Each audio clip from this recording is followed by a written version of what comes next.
Ayan. Sir, kung okay lang. Sasabihin natin yung isa.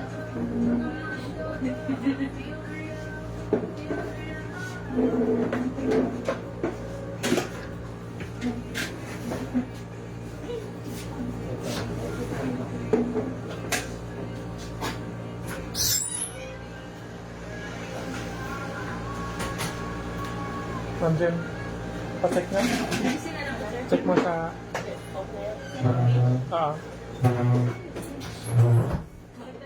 Ito na yung isa.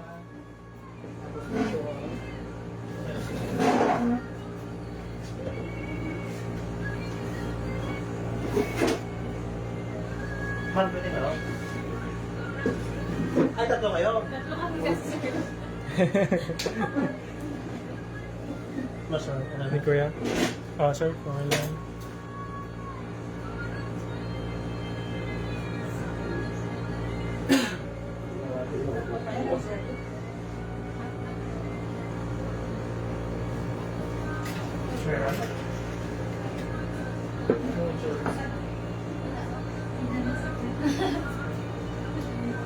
So, mali ito yung mic ninyo, gagamitin natin. So, ginagagay ko dyan later. Pero okay lang naman yung may isang takay, isang takay. So, pwedeng kahit na or pwedeng lumapit na lang ng konti ka. So, sa tapusin lang natin yung hanap ko. No? Okay, sir.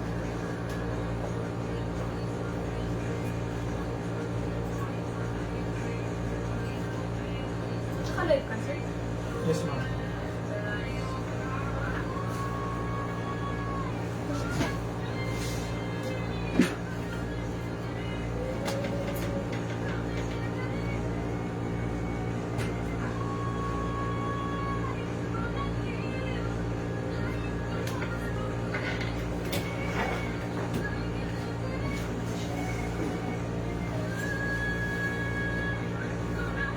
Pasir mo.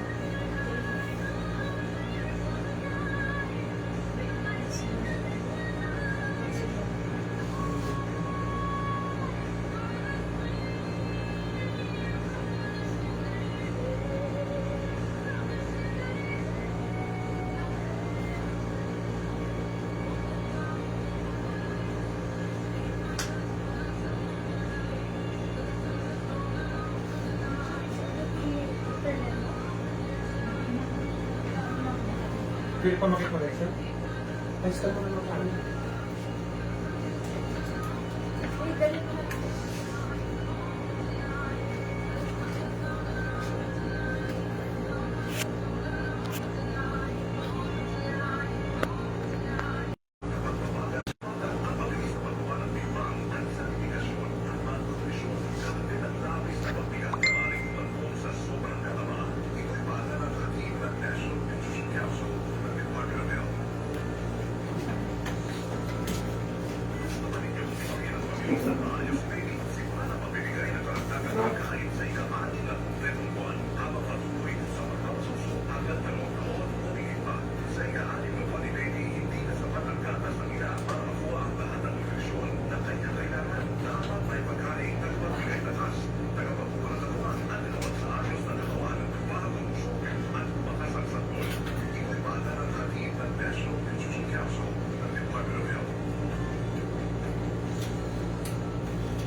Ma'am, so balik sa ito rin tayo mo.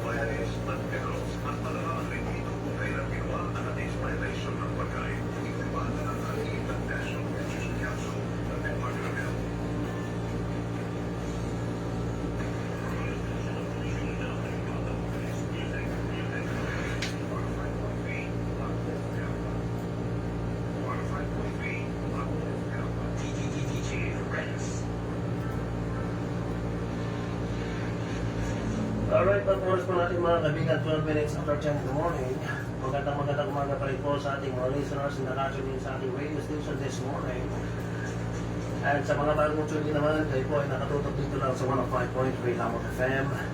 ang nag-iisang FM station dito sa bayan ng Dalawang Ifugao. Alright, so mga kaibigan, gaya na po nang nasabi natin kanina, meron po tayong mga bisita dito sa ating radio station. At inaanyayahan po namin kayo na manatili sa inyong mga radyo upang sabay natin mapakinggan yung mga mahalagang impormasyon or announcement na pwedeng ibahagi sa atin ng mga bisita natin ang ngayong umaga. Alright, so we have a visitor from the regional coordinators for Unifas unit from the Commission on Higher Education ng Cordillera Administrative Region, and the person of Ms. Delilah Irma Calindas and Ma'am Jorcel Delia. At kasama po natin dito sa radio station ang Scholarship Coordinator ng Ifugao State University in the person of Sir Alvin Dindo Paulo Tomas. Alright, so mga kaibigan, sila po yung ating mga bisita dito sa ating radio station. Kaya nga nang nasabi natin kanina, sila po ay magbibigay ng updates, mga latest updates and other important informations including announcements siguro. Alright, so once again, mga sa ating mga listeners station, sa ating radio station, malay nyo meron kayong mahagilap o di kayo mapakinggan mga bagong information na pwedeng makatulong po sa inyo, lalo-lalo na ho sa mga parents o di kayo mga magulang na may mga estudyanteng nag-aaral sa Ifugao State University. Alright, so once again, magandang umaga at inyo pong mapapakinggan ang mga boses ng ating mga bisita this morning. Once again, ating mga bisita, si Ma'am Delilah Irma Calindas, Ma'am Jorcel Delia, and Sir Alvin Dindo Paulo Tomas. Sino mo? 1, 2, ready, go. Ayan, so naimbag nagsapat tayo amin. Sabi nga, kami po ay galing sa Ched car, galing po kami mismo sa Trinidad. So, dumayo po kami sa Lamot para i-share sa inyo yung mga programa po ng Ched Unifas para po sa ating mga estudyante. So, simulan po natin, no, bago po ang lahat, gusto ko lang pong explain muna sa inyo kung ano yung Unifas, no? So, Unifas is an attached agency po ng CHEDCAR. So, kami po ang namamahala ng mga programs under the RA 10931 or the Universal Access to Quality Education po. So, ang apat na programa po under the Unifas, we do have the free higher education, tertiary education subsidy, free TVET, and the student loan program. So, ngayong araw po, ngayong oras, ang focus po ng discussion natin ay yung tatlong programa ng CHED Unifas, which is the free higher education, the tertiary education subsidy, and of course, the tulong-dunong program. And then, ibabahagi din po namin sa inyo yung mga ibang programa ng CHEDCAR na pwedeng makatulong po sa ating mga estudyante pagtuntong nila sa kolehiyo. So, simulan na po natin kay Sir from EBSU.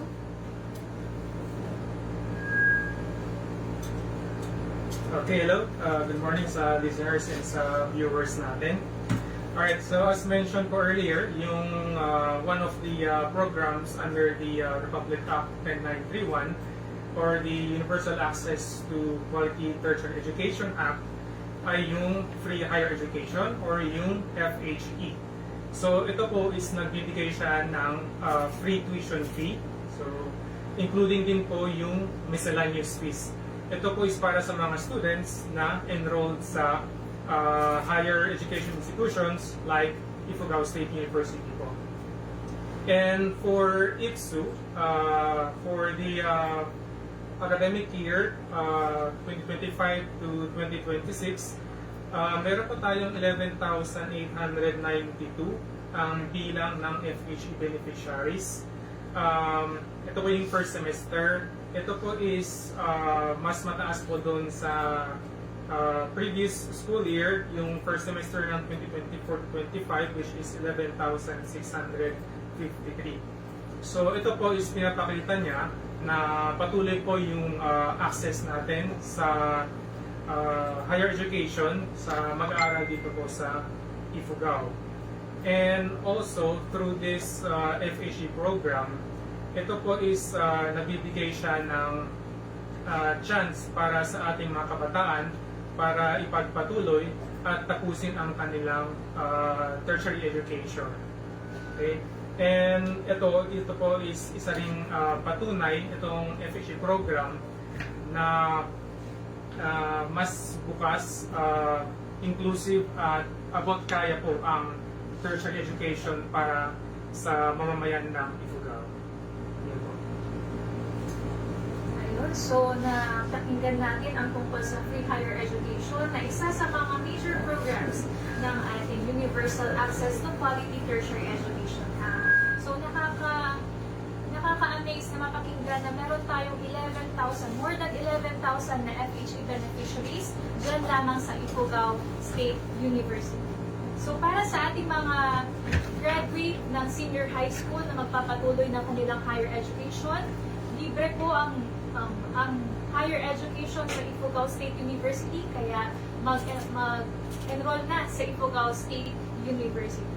At ang susunod naman na major program ng Universal Access to Quality Tertiary Education Act ay itong Tertiary Education Subsidy. Ito naman po ay isang financial assistance program na binibigay sa mga mahihirap pero deserving na college students na enroll sa isang CHED-recognized na institution. Ang benefit po na makukuha ng qualified na beneficiary kapag siya ay enrolled sa public institution, siya ay makakakuha ng 10,000 pesos per semester. At kapag siya naman ay enrolled sa isang private higher education institution, makakakuha siya ng 13,500 per semester. Paano ba mag-apply dito sa PES? Wala po actually online application for the Tertiary Education Subsidy Program. Kaya beware po tayo sa mga nakikita po natin na po posting sa Facebook kasi madalas sa kanila ay scam. Kaya sa Tertiary Education Subsidy Program, ang application po ay through the institution. Meron po tayong mga focal persons per school at ang task po nila i-upload lahat ng mga officially enrolled students sa PES program. Kaya kapag kayo po ay officially enrolled na po sa institution na CHED-recognized at enrolled din po sa CHED-registered na program, kayo po ay mapapasali sa listahan ng mga applicants for the PES program. Ang prioritization po natin na sinisunod sa PES program, una po kumukuha po tayo ng mga qualified beneficiaries from the listahanan ng DSWD. Kapag meron pa po tayong slot na available, kumukuha po tayo sa prioritization number 2 natin na kung saan yung mga members naman po ng 4Ps or yung Pantawid Pamilya Program. At kapag meron pa tayong available na slots, kumukuha po tayo sa mga applicants na hindi kasali sa listahan na ng DSWD at hindi rin po kasali sa 4Ps beneficiaries. Ang application po ng PES ay sinasagawa every first semester of the academic year. Kaya sa ngayon po, hindi pa po open ang application. Be wary lang po, be cautious po sa mga postings sa Facebook natin kasi wala pa po tayo call for application for PES. Alamin naman natin, sir, ilan ba ang PES beneficiaries natin sa Ifugao State University? Okay, ma'am. So, for Ifugao State University, for academic year 2025 to 2026, we were able to record a total of 2,890 TES beneficiaries for the whole university po. That will be for first semester, and we do have 2,380 TES beneficiaries during the second semester. So ito po, masaya tayo at patuloy po ang ating students na nagbe-benefit dito sa TES kasi nakita rin natin po yung magandang effect sa mga students habang nag-aaral. And ang patunay din po dito is yung mga testimonials ng ating mga grantees po. Ayun, so tunay nga na good news yan, Sir Lon, ang pagtaas ng mga beneficiaries natin sa Ifugao State University. So bukod sa free na yung tuition fee nila kasi enroll na sila sa State University, meron pa silang allowance na 10,000 per semester na magagamit nila sa kanilang academic journey. So pakinggan naman natin ang tungkol sa tulong-tulong program na ipapamahagi ng ating kasamahan dito, si Ma'am Jercel. So, ang tulong-tulong program po ay isa ding programa ng CHED Pascar. Ito po ay financial assistance din po siya, amounting to 7,500 per semester. So, ang prioritization po nito ay hindi po yung lista, hindi sila kasali sa listahanan, pero they were certified by their barangay captain na they belong po sa indigent family. Po. So, yan po yung requirements po. And then, kailangan din po officially enrolled ng college at CHED recognize po ng kanilang school. Yeah, so, ang application po ng tulong-tulong program, ito po through sa ating mga partner implementers. No? So, nung antabayan ng new check quality application ni Apo Congressman Iti last week, 2 weeks ago, so dahil tayo mahuntong na tulong-tulong. So, dahito na programa ketika tulungan tayo, di implementation na ko, dahito office ni Apo Congressman tayo dito Ifugao. Yeah, so, for academic year 2026-2027, katurayan tayo manan ti call na for application kasi at that call dan to manan for application. So, bantayan tayo ti posting da. Kasi in post da di last weeks kat nag-rejected Barbaro Magan nga ma-qualify for academic year 25-2026. No, nakita tayo yung posting dato na punoon sa slots niya. So, urayan tayo na lang the next week they call down for application. So, that's for the tulong-tulong program. Kitaan tayo matnoan yan data tayo for TDP, TDXO, no man yung current again enjoy ng program. Okay, so ito rin pong tulong-tulong program or TDP. So we're happy also na marami din ang nabe-benefit dito from Ifugao State University. So just to provide, for academic year 2024 to 2025, meron po tayo umabot ng 1,538 TDP grantees. And academic year 2025 to 2026, meron po tayong 1,215 grantees. So nagsaya at ang data nga dapat na ay mag-adulat tayo grantees tayo iti tulong-tulong program lalo dito Ifugao State University. Ayan, so ang one tayo iti sa bali pa nga programa nga implement pa iti CHED Unifas niya. Dito ay project PEPA wenong patuloy na edukasyon, patuloy na pag-ahon. Isa po itong educational caravan, information caravan, para sa ating mga 40s beneficiaries, lalong-lalo na po sa ating mga graduate na ng senior high school. Ina-encourage po natin sila na magpatuloy sa pag-aaral, either po sa higher education, or kumuha po ng kanilang technical vocational education and training na pinapatupad ni TESDA.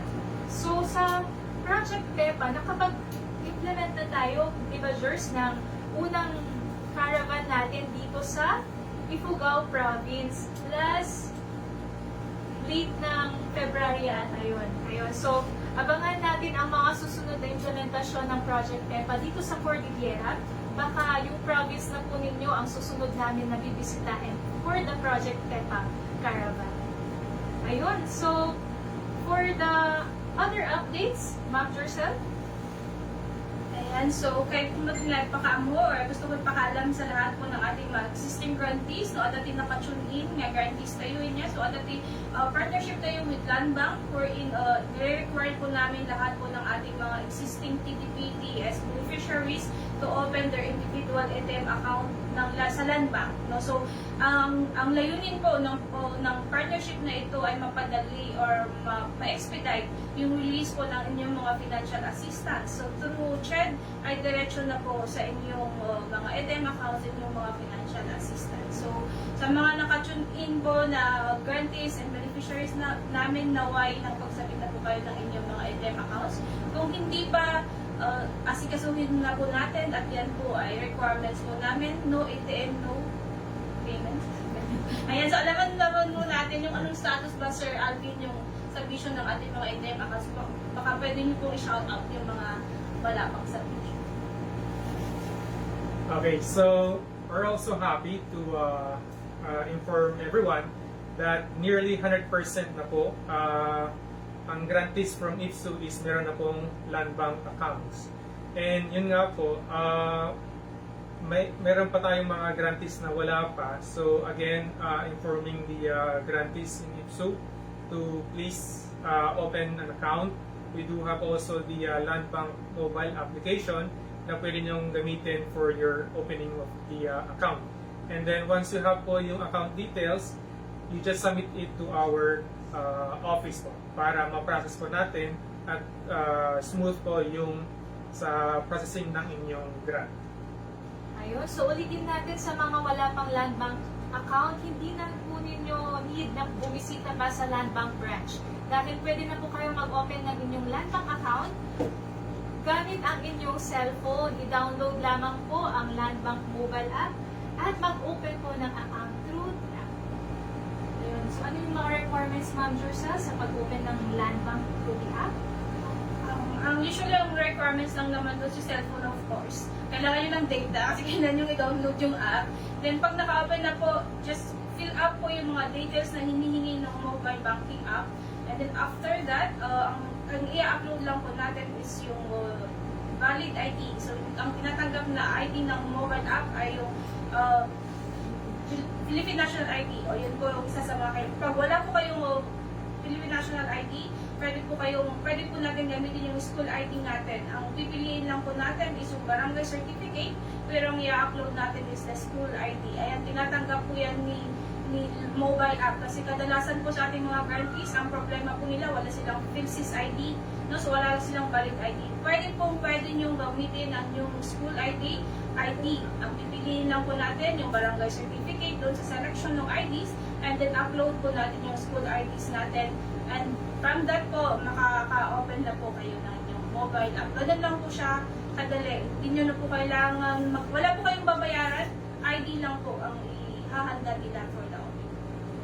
Ayun, so napakadali ng process sa pag-open ng land bank account at mababa rin po ang maintaining balance dahil kapag piso account ang inyong pinili, piso lamang ang maintaining balance ng inyong account, no?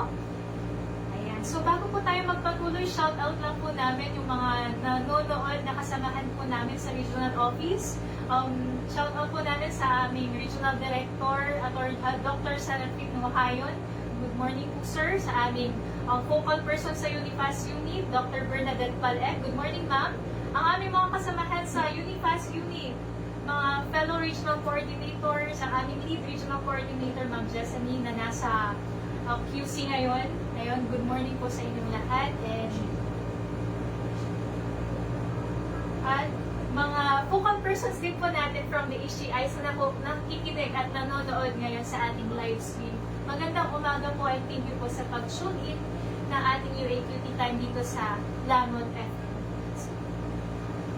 So ayun, napakinggan natin ang mga programa under the Universal Access to Quality Tertiary Education Act. And gusto din po namin i-share sa inyo na ang mga programang ito ay meron na po mga naitulong, meron nang na-transform ang buhay.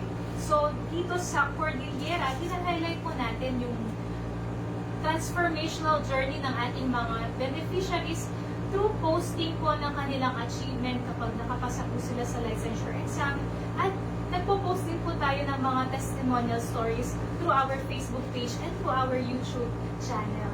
So, i-share po natin ang kwento ni kagaya ni Ma'am Arlene Buay. Siya ay from Ifugao Province. Na-feature natin siya sa unang kandak ng ating Project Pepa Caravan. Isa siyang PES beneficiary at ang kanyang magulang ay isang solo parent. Siya ngayon ang sole breadwinner ng kanilang family. And with the help of PES, nakapagpatapos po siya ng Bachelor of Science in Social Work sa Cordillera Career Development College. At hindi lang po yan, nakapag-top 4 din po siya sa Social Work Licensure Examination. At siya ang ating Unifast Academic Excellence Awardee noong last year, ma'am, di ba? Ayun, siya ngayon ay employed na sa Municipality of Lagawe as a social worker at tumutulong na sa kanyang mga kapatid na makapagtapos rin ng kanilang pag-aaral. Another inspiring story ay ang twins natin from Banawe, Ifugao, si Ma'am Salvi and Sylvette Badila. Sila ay PES beneficiary mula sa Ifugao Province at nakapagtapos sa University of the Cordilleras. Si Salvi ay nakapagtapos ng AB Political Science at ngayon ay kumukuha na ng kanyang law sa UC, habang si Sylvette naman ay nakapagtapos ng BS Psychology at ngayon ay isa ng licensed professional teacher and a licensed psychometrician. So, ilan lang sila sa mga inspiring journey ng ating mga beneficiaries na na-feature na natin actually sa ating magazine ng Kinga. Ito ang official magazine ng CHED Unifast Card. Kaya, i-invite our viewers na magbasa po ng ating official e-magazine ng Kinga. Mababasa po ninyo yan sa ating official website na unifast.chedcard.com. At ang kanilang mga inspiring stories ay nakapublish din po sa ating official na YouTube channel, CHED Unifast Cordillera. Ayan, so dagita ti istorya, dagiti datu mga beneficiaries tayo under the program under the Unifast. So tagta, kahit may nga unay, dagito yung grantees tayo regarding dagito listeners tayo, no, dati interesado nga apply dagito yung programa tayo. Bantayan tayo lang ti postings niya, dagito yung official nga posting kasi wala tata or marami nang nagkalat ng mga fake news or misinformation sa mga social media patungkol sa application nga nitong tertiary education subsidy at ng tulong program. So, dagiti official Facebook page ni CHED Unifast Card, CHED Unifast Cordillera, CHED Cordillera ng dagiti lang po the official Facebook tayo, kundi CHED Stupap Cordillera Matlao. So, the EFSO, Ifugao State University Unifast Facebook account da, may sumalang ti share na matanda dito yung programa. So, ada gamit ti kumalmalat tagta nga application nga which is at nga ti application form no malpas mga bayadan automatic nga maala kay yung programa. So, kahit kung may paunay-unay ti listeners tayo nga i-verify yung pa yung source dagita apply tayo, i-verify yung source dagita kita tayo nga postings saka kayo apply. Ayan po. So, ang dami lang yung message of phishing na kung tayo, magtawag na kinyayo, i-secure that slot you for the program, basta dito kayo lang di certain amount. Ayan, so, bantayan tayo man lang nagitain niya, hanggang may nagtawag nga dawat ti amount para lang ti application yung ti program under the Unifast. No, di ka as po na nga explanation tatay ni Sir Alvin ni Ma'am Duday, dagita nga program under the Unifast kat i-apply mismo ni Ifugao State. So, no, kailangan yung legit information. Ano, taga Ifugao State kayo, bumisita kayo ti opisina ti Ifugao State Unifast Office, adating designated office da. Dito yung lamot niya. No, ala kayo mo ti other campuses ti Ifugao State at ang madalo ti focal person ti Unifast. No, mabalin yung asitugan to confirm or i-check no talaga nga legit dagita mabas-basa yung ti Facebook. Inya. So, dagita ti paunay-unay, dagita yung listeners tayo regarding dito yung application ti programs under the Unifast. So, tayo magtatadinggan, no, kasat numat iti admission process mat iti Ifugao State University para kalagi ti incoming nga college students kan kalagi ti returning ti college. Okay. So, ngayon po, actually, nag-start na po yung enrollment. Day 1 po nung kahapon. So, start po muna sa mga incoming freshmen. So, make sure po kasi naubusan na po yung ibang slots. So, if qualified po kayo doon sa program na in-apply nyo, please proceed na po tayo sa campuses kung saan tayo mag-enroll. And yun din nga po, for updates and announcements regarding scholarships or grants, meron po tayong official Facebook page ng IFSU Unifast.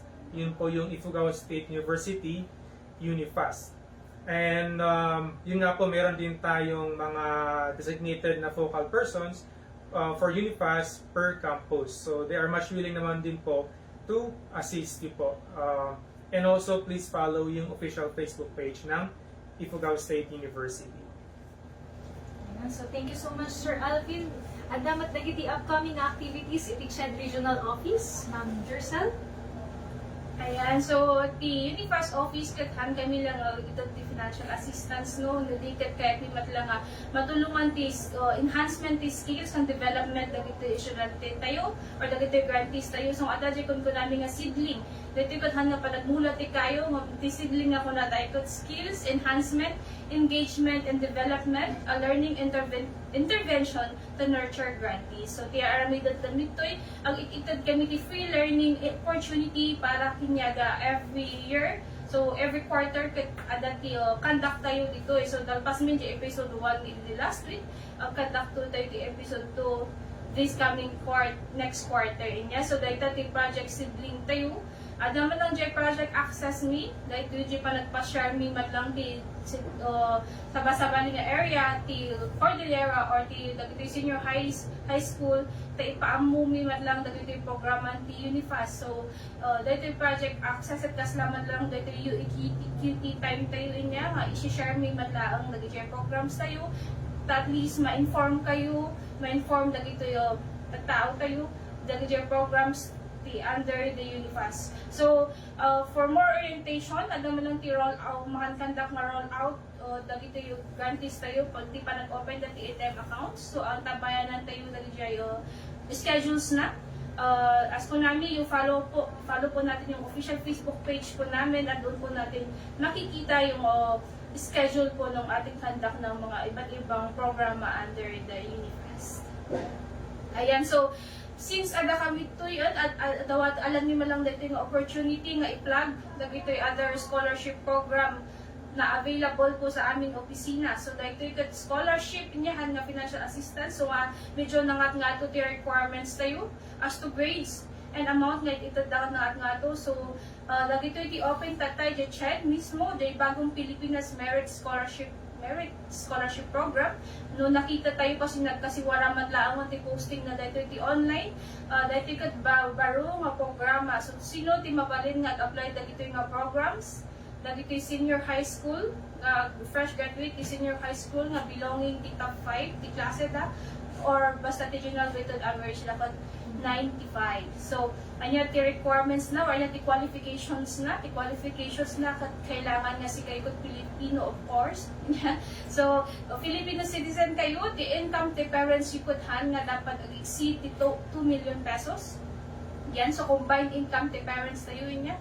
So, dagiti ti qualification kailangan nga ang enroll kayo ti child recognized child priority courses niya. So, dagiti ti qualification na dito nga programa tamamuan tayo o para malaman po natin kung ano yung mga child priority courses kan application na kasi online isu na online application po ang deadline ti application na dito no June 30. So no dati naka-tune in kad no makita yung qualified kayo met ag-apply ihabol tayo ti application tayo kasi online isu na yung kailangan nga apan medyo regional office medyo lag Trinidad no tag-apply mabalin kayo online lang. So visit lang po natin yung ating website bpms.ched.gov.ph. So ulit po bpms.ched.gov.ph. No, once nga i-visit nyo din yung website, makita yun po dagiti qualifications, requirements, kanjay application, online application form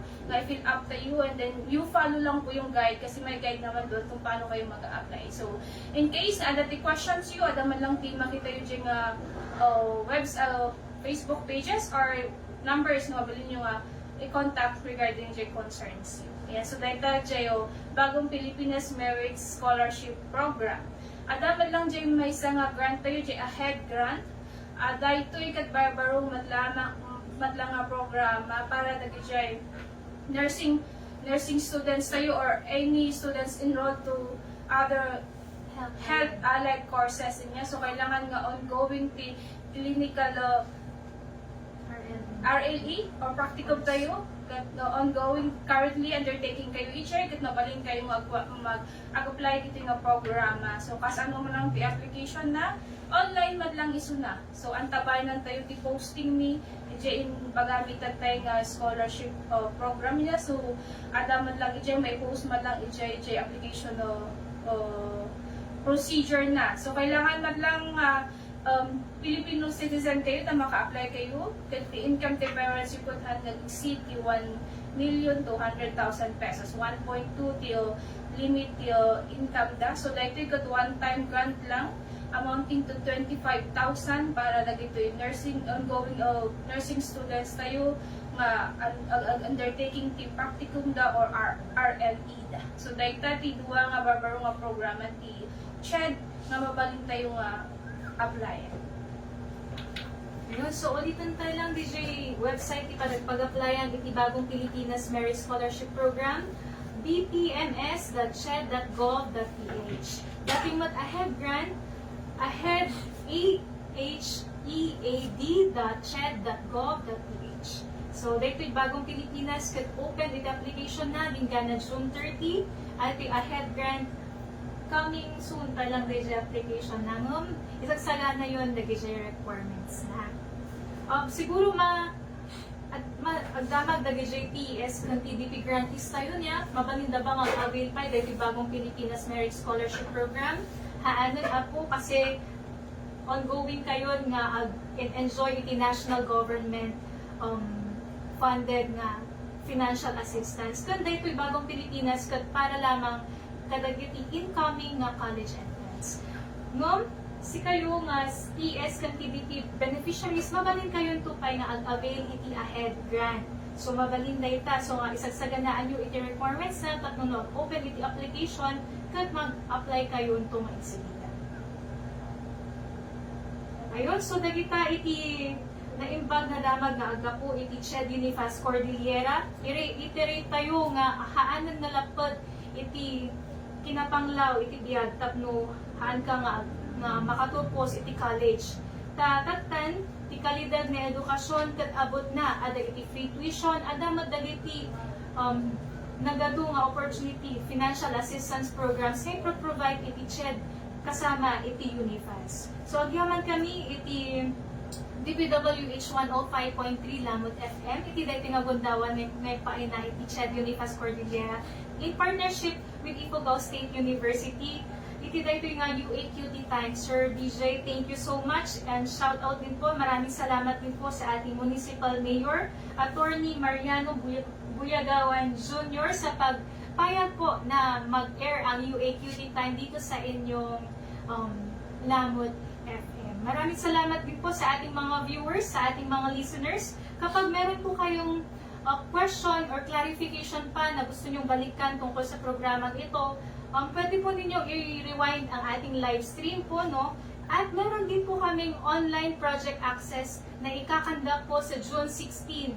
So, abangan po ninyo ang online project access kapag hindi pa po klaro ang mga tungkol sa Unifas programs at itong Bagong Pilipinas at Ahead Grant. Abangan po ninyo ang online project access sa June 16. Libre po iyan sa Facebook page po ng CHED Unifas Cordillera at ng CHED Cordillera. Ayun po, so maraming salamat po, sir, sa oras na ito. Ayan po, kapag may question po kayo, open po ang ating contact details. Pwede nyo po kaming i-reach out through our Facebook page, CHED Unifas Cordillera. Tawagan po kami or i-text sa aming mobile number na 0950-663-6518 or di kaya bisitahin po ang aming website unifas.chedcar.com. Magandang umaga po sa inyo lahat.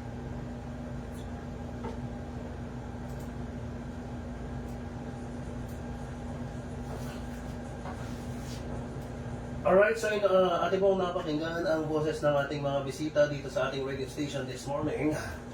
Once again, thank you very much kay Ma'am Delilah Irma Calindas and kay Ma'am Jercel Dilia and yung ating scholarship coordinator ng Ifugao State University kay Sir Alvin Dito Paulo Tomas.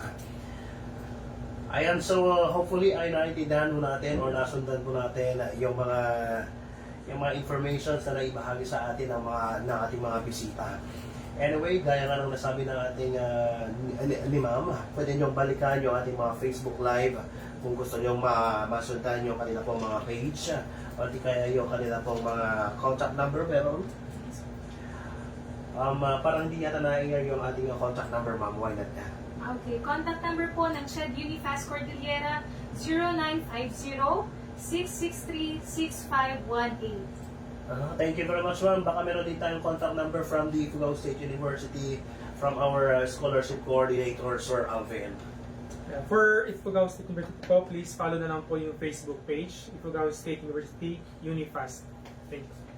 Alright, so once again, maraming salamat sa ating mga bisita this morning. And before we end, baka mayroong gustong batiin yung ating mga bisita. Go ahead mga sir, mga mata. Okay po, shout out po sa employees and students ng IPSU, headed by our President, Dr. Eva Marie Codamal Jr. Good morning po sa inyo lahat.